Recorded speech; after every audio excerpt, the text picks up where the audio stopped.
Recording in progress. Okay. Hello, everyone. Welcome to the first installment of, I don't know, I don't have a name for this yet. It's just going to be me, Craig from Blueburst, talking to various people, starting with all the people who contributed to the Blueburst music. So tonight, we're starting with Riley Schatz. Hello, Riley. Hi. Hi. To the 4 people who will watch this. Hello.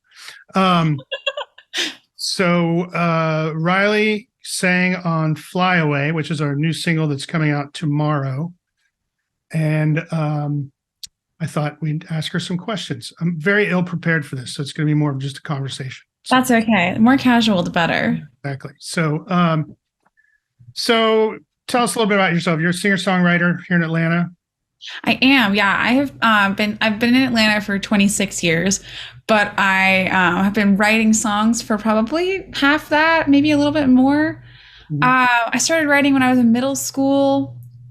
I learned how to play guitar first, and I kind of picked up, playing probably a bunch of Taylor Swift and a bunch of whatever I was listening to at the time. And my guitar teacher, who I was working with at the time, thought I should get into songwriting. And I, at first, which I think is really funny, I was very opposed to it. I was not interested in it. I'd never really been a writer. I was always good at writing, but wasn't drawn to it as my medium of choice. I like to draw. But I started writing songs and I fell in love with it. I found it to be something that I was pretty good at, right off the bat, something that was very intuitive to me. And I can say that now very confidently because it's something that I ended up doing really consistently through high school. I wrote a ton of music in high school. I was always performing at open mics. How many songs do you think you've written in total? My friend and I were trying to figure this out the other day. Over 50, maybe over 60. I have been writing since I was 11 and I'm 26. So it's been a journey. I've got 30 years extra time than you've had, and I have not written 50 songs. So I think, to be fair, a lot of those, some of them I don't play anymore. Some of them were for theater specifically, which is what I was going to mention. I started writing in college for school. I was writing songs when I was in high school, to add something interesting to a class project. I would write a song for the class project. And I got really comfortable with doing that, doing something based on what somebody asked me to do. Basically songs for hire, commissioned work.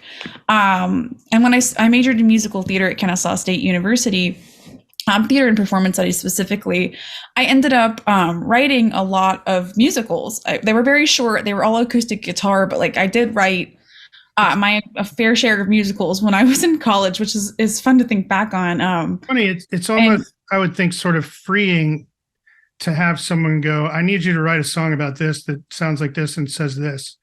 Yeah, it's so nice. Terror of the blank page kind of thing. You don't have to take it out of the air, and you honestly, it's sometimes really nice to be like, oh, I'm not going to write about my personal experience right now. I'm going to write about somebody else's. Because sometimes, songwriting is the most cathartic thing in the world to me. I love other mediums. I love to draw. I love writing stories and stuff. But songwriting is the thing that I do when I want to process something emotionally. I know a lot of people, they have their other emotional outlets. Some people exercise, or some people vent, or some people do whatever. There are so many different things you can do. But I've always, since I learned how to do it, been drawn to writing music. And so it's cool to have it as an emotional outlet, but also as something that I can do and get paid for it, or get you're getting paid. I didn't get paid. For other things. It is hard. It's cool because it's versatile. It's personal, but it can also be something that it connects you with other people. You're saying, sorry. I tried to write some songs for significance that were written in the voice of other characters that I had in my head. Yeah. But I realize now that they're all actually me. So. Oh, well, okay. That's the cool thing is they can be both.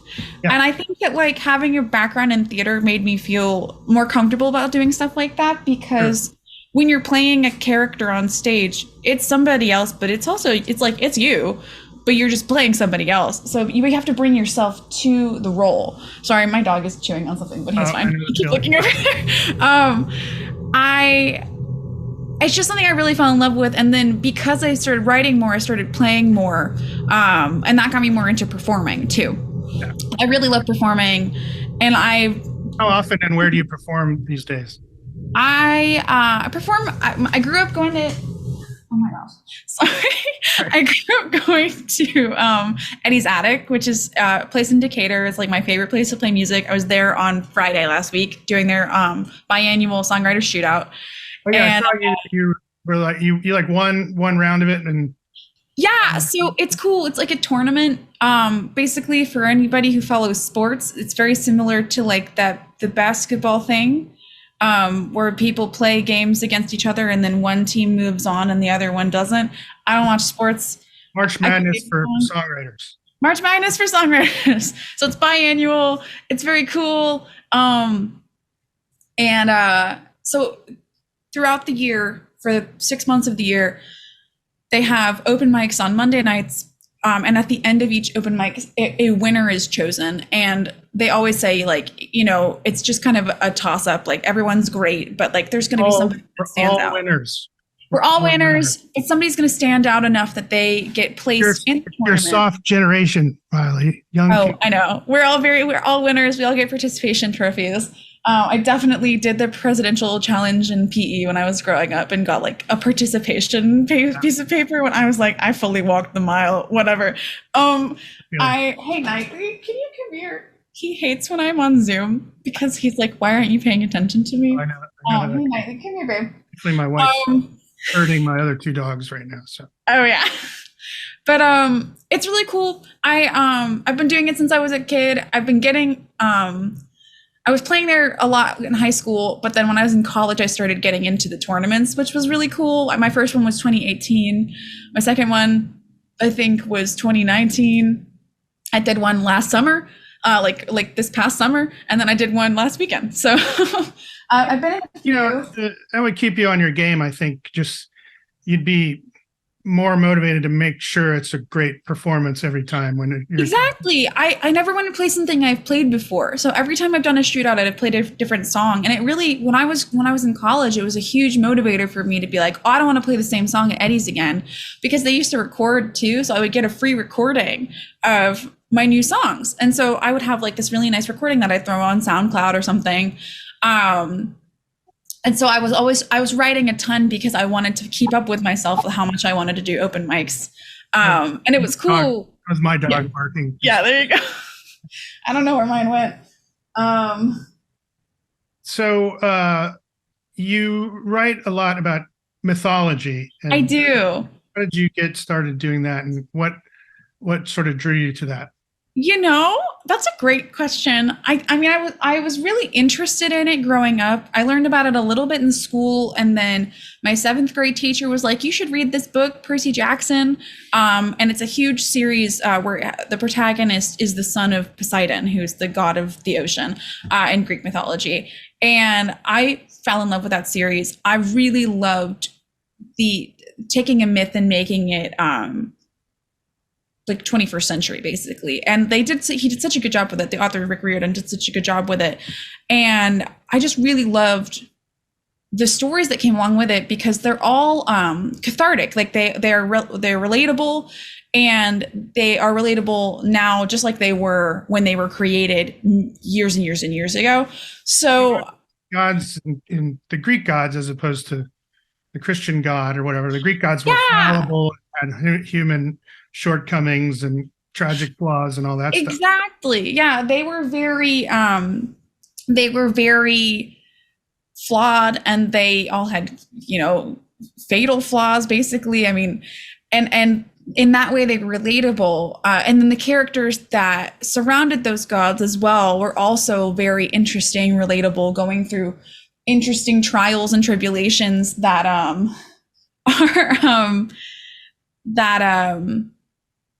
I feel like can really be kind of paralleled today. Specifically, I write. I started writing about Greek mythology when I was in high school. The first song I wrote was called Ariadne, and it has a really special place in my heart because I didn't really realize how important this was to me at the time when I was writing it, which I also find kind of cool. Like my thoughts on why I write what I write about are kind of retrospective in a way, because I wrote this song because I just liked like the imagery of it. I liked the idea of Ariadne is the person who gave Theseus a ball of golden twine so that he could find his way through the labyrinth and kill the Minotaur. Minotaur happens to be her brother. The guy who created the labyrinth or who commissioned the labyrinth was her dad. It's a whole messed up story. And so I was really inspired by it because I found out after reading more about this myth, probably in Latin class, that the guy that she helped, Theseus, brought her along on his journeys with him, and like they eloped together. She left her family behind, and then he left her on an island by herself because he had like a higher calling.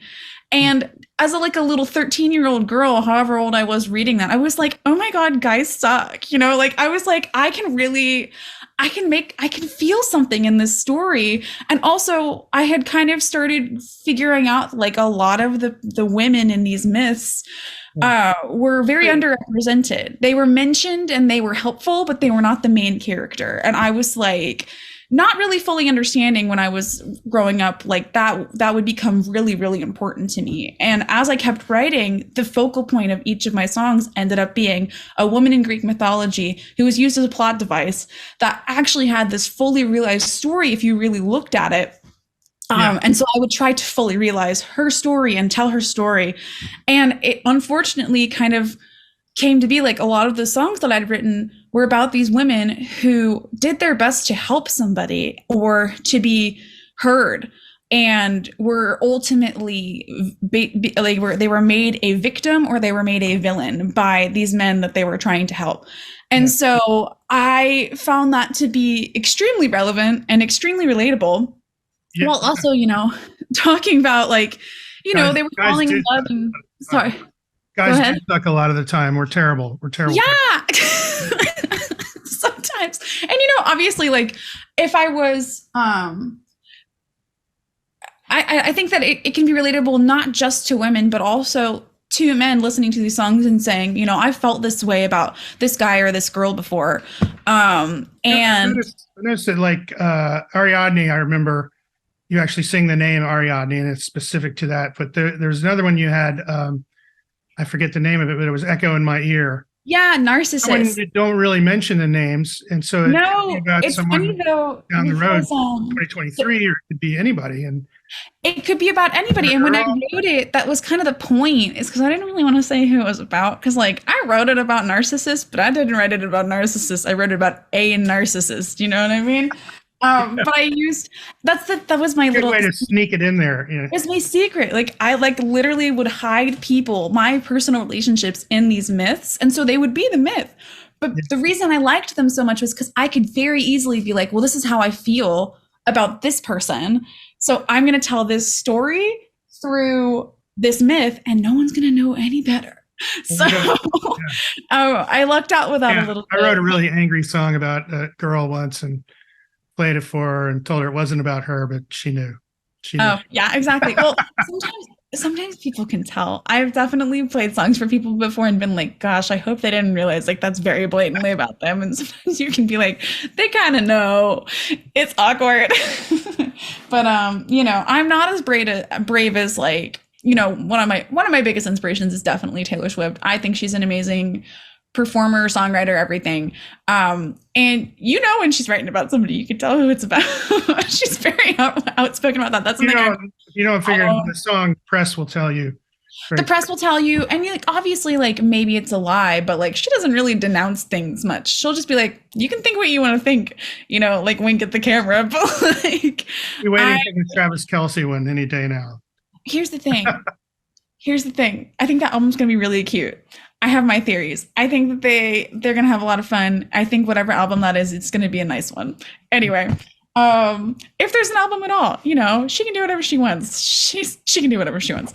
Anyway, Love her, but I just like I think that I write how I'm feeling, but I don't normally put like she does, like so many other people. I don't normally put my brain on the page directly. A lot of times I put it in a little metaphor and I make it into something. One of my favorite most recent songs is called Building a House.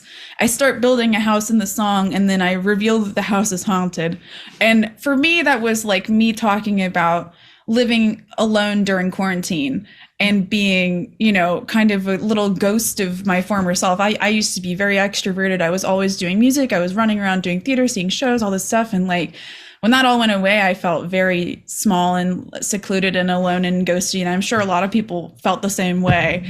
But I still like had a hard time saying like, you know, I'm sad and I'm alone and I don't have anybody to talk to. So I instead made myself a little ghost in my house. And so it's fun to be able to have a medium to play with in that regard, to put yourself in a myth or make yourself into a ghost story. Like, and it doesn't have to be me. That's the other fun thing is like somebody can be like, hey, I'm going through this right now. I've had this happen. I had my friend in high school. She would be like, I'm having a hard time with my boyfriend. Will you write me a song? And I did. So like, it can be really cool. It can be a tool of like bonding too, where you can say like, I'm going to write this song for somebody. I'm going to put myself in their shoes. I'm going to understand them better. And that can be, you know, fictional or real. It can be intimidating or I guess scary, I think, to come out as yourself and make some grand statement about how things are.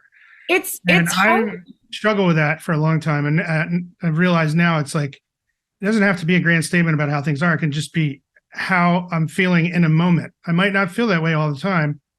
The song is about emotion in the moment. And that's opened things up for me a bit. Lyrics have always been hard for me. So yeah, and I always have to remind myself, like, I can hear somebody sing the saddest song in the world, and my first instinct is not to go up to them and be like, "Are you okay?" It's like, "Oh wow, that was beautiful." So I need to branch out a little bit more of that. And that being said, like, I think what I've done a lot in the past few years is really tried to go out and write more personally without like the guise of myth or storytelling or ghost stories or something like that. I've been really trying to say like, this is actually how I feel right now and this is what I'm going through. But honestly, I think it's really fun to make it into a metaphor. So I'm going to do that too. I think that's smart to try to sort of get out of your like emotional comfort zone as a songwriter too. Yes. Like, I definitely think it's a good idea to try to like. Supernova is one of my favorite ones on the album. And that was a result of me going, I should really try to write something happy because a lot of my songs are pretty angsty. And of course, then it ended up being about death, but it was kind of an upbeat thing. It was a seize the day thing about death. So. Death does not always have to be a bad thing. I think, if you think about it in like a tarot card kind of a way, like it just means a new beginning or the end of an era. I found a bit on my hard drive the other day, an old thing, and I remember doing it and thinking, I'm going to try to write something that sounds like Halloween. And ooh, that's a vibe. Yeah, so I'm going to try and expand that. I have a million snippets of unfinished things. Let's see. Let's talk about the FlyAway. No, the song FlyAway that we did. I had. Well, I'll talk a little bit about. First of all, I have this early childhood memory of sitting in an empty house. We were moving away and I was very small. And my parents had gotten me this little Radio Shack tape player and a John Denver tape because I liked John Denver.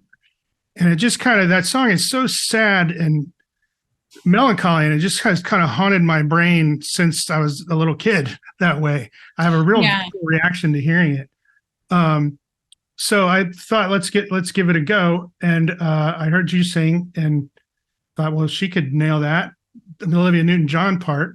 I forgot to mention FlyAway was originally a John Denver song that he did as a duet with Olivia Newton-John. And she sings this very beautiful, angelic, ethereal part. And Riley sang it even better, I think. Oh, well, no dissing Olivia Newton-John. But how familiar were you with John Denver I Younger than me, so he I was didn't kind of I it's not that I didn't really grow up listening to his discography. That being said, I knew like the songs everybody knows, like Country Roads, and I know my mom used to sing me Annie's Song by John Denver. And I love that song so much that I learned how to play it, when I got older and started learning guitar and stuff. And I play it all the time. But I also wrote a song about it. So I thought it was really cool that you asked me to sing a John Denver song because it's really special. He's really special to me, even though I don't really I don't know what all of his songs. The ones that I do know mean a lot to me, like Sunshine on My Shoulders. I have like visceral memories of hearing that as a kid. And like yeah, Annie's Song is like, yeah. I love it so much, Great and I song. love how it's such a beautiful. It's like a love song and a lullaby, and I love it so much that when I would grow up babysitting, and I would sing it to the kids I was taking care of, and I remember my mom singing it to me, and I think it's just so visual that I wrote a love song about the song. Yeah, yeah. And I think it's so cool that you asked me to sing one of his songs because, like, that's like what a random connection that is to have a song about a song by somebody and then get to sing their song later. One of the things I try to do and fail at sometimes is make stuff that sounds timeless, like it could have been recorded yesterday or it could have been recorded 50 years ago. I don't know. And I he feel like has a simplicity to him that makes it timeless and can, travel across generations. And for sure, but I also feel like some of your stuff definitely has like this kind of like almost like nostalgic vibe to it. Like it's 90s, but I would still listen to it now. And so I do think it has that like kind of timeless feel. And I think that the way that it was produced as well, to give some kudos to your producer, I think it sounds really like it sounds very classic to me. And so I feel like it fits in that vibe. Like maybe not in the same way as John Denver because he's so folky. But well, I'm my listening habits, I'm embarrassed to say, are I listen to the same stuff over and over and over. And so I'm kind of stuck in that era of the music I fell in love with, growing up and, into maybe college. And then I just kind of stopped searching for new music, which is dumb, but I'm working on it now. But so the album definitely has that feel of those decades. But in my original mixes, I originally tried to mix the album myself, and those mixes sounded a lot more retro and sort of dated. But then we got Ben Eder to come in, and he's a younger guy and is mixed some cool up and coming artists like Hazel English and Deer Hunter, and so he really added a modern vibe to it without making it sound specific to 2023.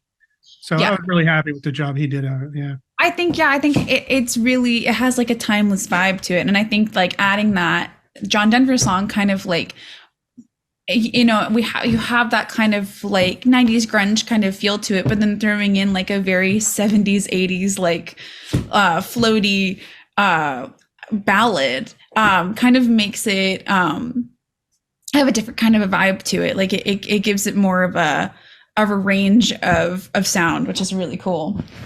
It's funny. I went back and forth about whether it was going to be on the actual album because it's a bit of a departure from the stuff that's on the album. Yeah. And part of me was like, well, that'll be good to just throw a wrench into it in the middle of it and change it up. And maybe it would have been, I don't know. But I definitely, I thought you did such a terrific job and I thought it came out so well. I didn't want to just put it as like a bonus track or something.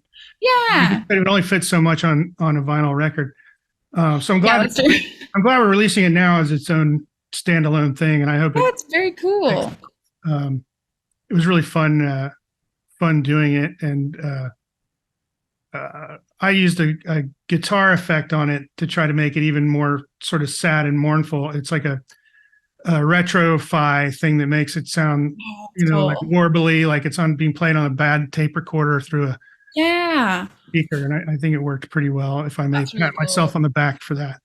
I think I watched a movie that did that recently too, which is weirdly, it's just like in my brain. I saw The Holdovers with Paul Giamatti, and apparently they filmed it 35 millimeter, and then they played the audio through like a sound simulator sort of Really? thing similar to that, so that it sounded like it was from the 70s. Yeah, I wanted to go see that movie before, but now I really want to see that. Yeah, you gotta check it out. It was really good. I'm very critical of movies, but I thought it was, I thought it was pretty good. I loved that. That's Alexander Payne, and I loved About Schmidt. I don't know if I've seen that. Oh, it's great. It's great. It's Jack Nicholson's in it, but it's not really a classic Jack Nicholson role. He's kind of this demure guy. Oh, really? Because Jack Nicholson's very like.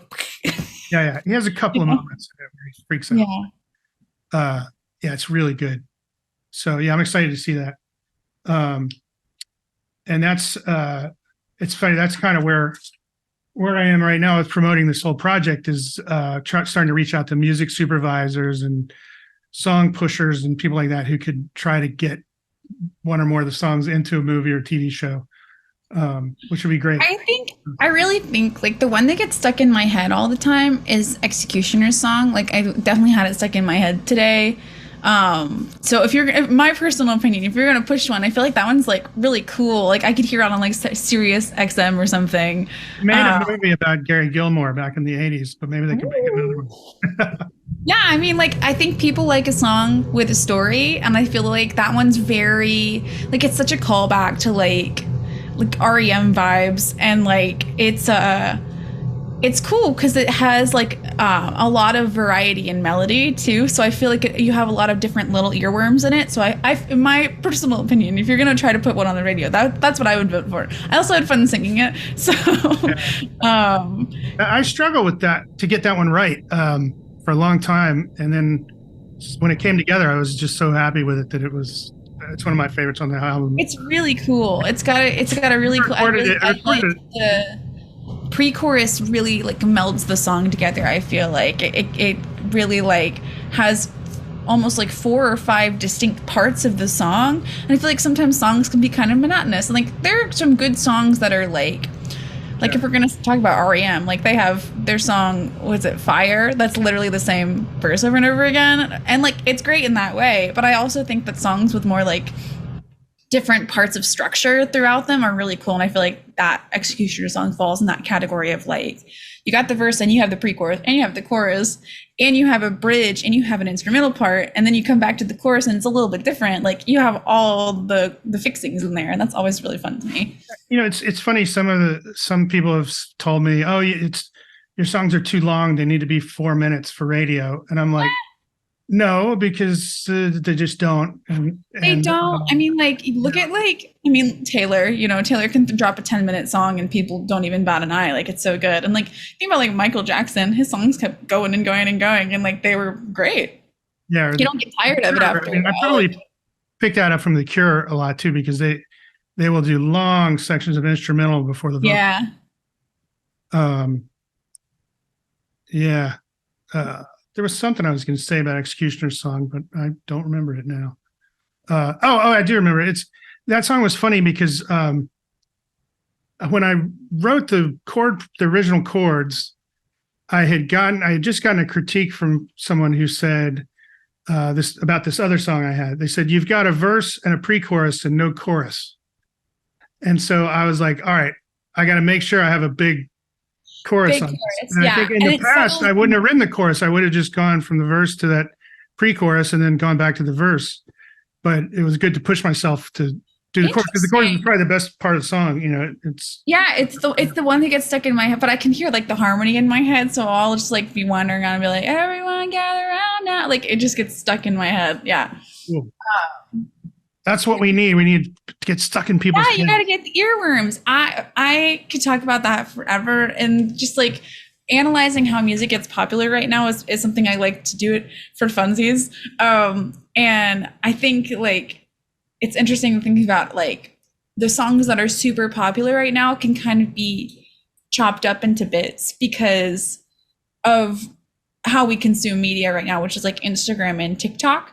And so those videos are short, and we all have short attention spans, and we all want instant gratification. So it's really interesting because I feel like, you know, there's such a beauty in like hearing a whole song for what it's worth, and like, you know, having something that's not just like a couple seconds long. But in popular culture right now, people are really drawn to something that they can consume like very, very quickly.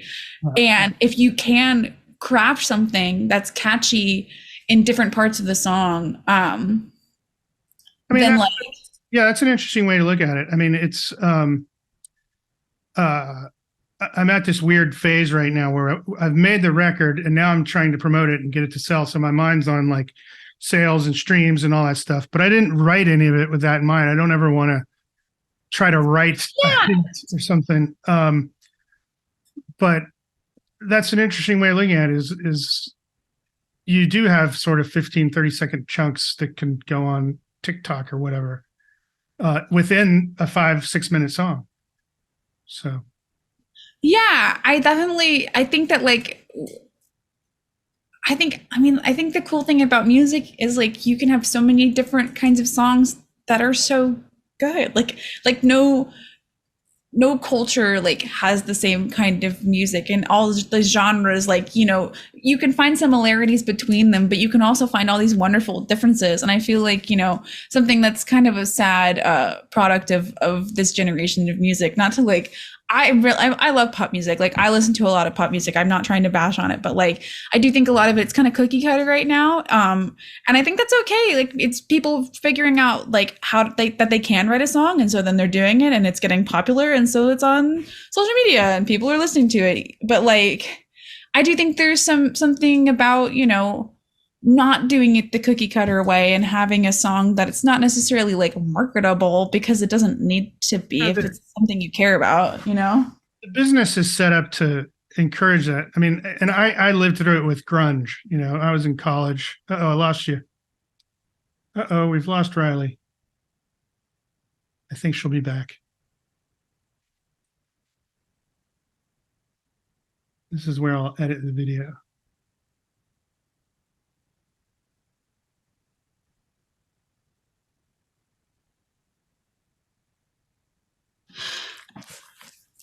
He's causing so much trouble that I thought I'd just grab him. There you go.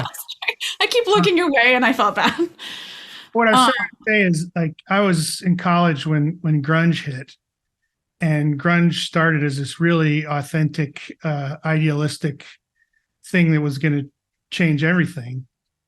And then it sort of, the record companies like, we got to have more grunge. We got to have more grunge. And you get these manufactured, you know, knockoffs of bands like Nirvana and Soundgarden because of that. And it became cookie cutter. Every singer for a while in the mid 90s sounded like Eddie Vedder. And it was, it's just the nature of the beast. It's like, if there's money to be made by, you know, following a formula, someone will do that. But I hope, sure. I hope it's never me. That is just like how any industry works. I mean, that's just consumerism, is like making a bunch of the same thing and people like it, so like it's okay.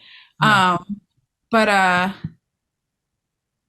don't know. I think like when writing though, even if I'm writing very cookie cutter, like verse, chorus, bridge, chorus, like I'm not really thinking about it like, oh, this is gonna sell really well. First of all, because I've never really recorded any of my stuff, and second of all, like I don't know, it's personal. And like, yes, I want to share it with people, and I write stuff that I think would sound interesting, but I think it's really important to write something the way that you want to write it, because you're writing it the way you want to write it. And obviously there's a difference in that when somebody's asking you to write something, but even then you do have like some creative license to, like, you know, if somebody wants you to write verse, chorus, write verse, chorus, but like make it something you care about. Yeah, but like if innovative, there's plenty of songs that are innovative and unique in other ways than the arrangement. Exactly. Yeah. Well, cool. We've been talking about 35 minutes or so. I think that's a good amount of time. Yeah, I can talk about music all day. So yeah. But this was fun. I hope people enjoy watching it. I enjoyed doing it. Let's do one last question though. What's next for Riley Schatz? What's on the horizon? I have been honestly thinking about this. So this past year, I've played a lot of music. I've been performing a lot. Like, had a ton of shows. Got to do a show with you that was really cool. Got to record with you. I've had a show with the Botanical Gardens. I had a show at Buteco. I had a show at all these places. Played at Eddie's a couple of times, and I really was focusing on stuff I'd already written. And so what I was thinking about the other day was like, I would love to just kind of like challenge myself to write some more. I don't want my stuff to get dated to me. I mean, some of my favorite songs I wrote when I was 14, I still play. Ariadne I wrote in 2013. I think I had just turned 15 or 16. I can't remember.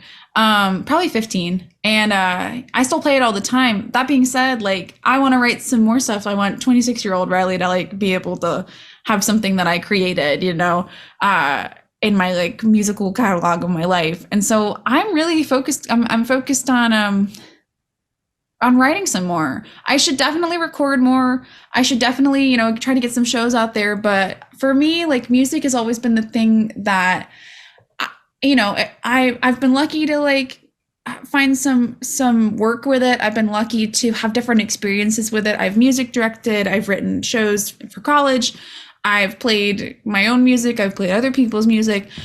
But like the thing I love about it is like you can do all of those things, but you don't have to do all those things. Like it can be whatever you want it to be whenever you want it to be. And that's what I love about it. Cause like right now I don't feel the pressure to like do anything specific.